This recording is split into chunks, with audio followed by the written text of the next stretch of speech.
കന്യാകുമാരി ജില്ലയിൽ വിവിധ പോലീസ് സ്റ്റേഷനുകളിൽ ലഭിച്ച പരാതിയുടെ അടിസ്ഥാനത്തിലാണ് വ്യാപക പരിശോധന നടന്നത്. ജില്ലാ സൈബർ ക്രൈം വിഭാഗം നടത്തിയ അന്വേഷണത്തിലാണ് മോഷണം പോയ 1000 മൊബൈൽ ഫോണുകൾ കണ്ടെടുത്ത ഉടമകൾക്ക് കൈമാറിയത്. SP സുന്ദരവദനത്തിന്റെ നിർദ്ദേശപ്രകാരമായിരുന്നു നടപടി. என்ன அப்படின்னா முக்கியமா நம்மளோட டேட்டாவை எந்த காரணத்தை கொண்டும் யாருக்கும் தரக்கூடாது. அது நீங்க ஓடிபி மட்டும்தான் டேட்டா கிடையாது. நீங்க உங்க செல்போன் மூலமா அனுப்புற எல்லாமே டேட்டா தான். മോഷ്ടാക്കൾ വിവിധ കടകളിൽ വിൽപ്പന നടത്തിയ ഫോണുകളാണ് കണ്ടെടുത്തതിൽ ഭൂരിഭാഗവും. സെക്കൻഡ് ഹാൻഡ് ഫോണുകൾ വാങ്ങുന്നവർ ജാഗ്രത പാലിക്കണമെന്നും ഫോണുകൾ നഷ്ടമായാൽ ഉടൻ അടുത്ത പോലീസ് സ്റ്റേഷനിൽ അറിയിക്കണമെന്നും SP നിർദ്ദേശം നൽകിയിട്ടുണ്ട്. പുതുതായി ഫോണുകൾ നഷ്ടപ്പെട്ടതുമായി ബന്ധപ്പെട്ട് ലഭിക്കുന്ന പരാതികളിൽ ദ്രുതഗതിയിലുള്ള നടപടി സ്വീകരിക്കാനും SP നിർദ്ദേശം നൽകി.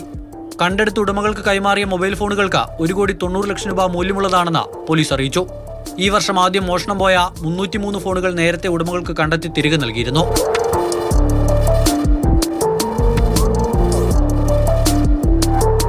മാതൃഭൂമി ന്യൂസ്, തിരുവനന്തപുരം.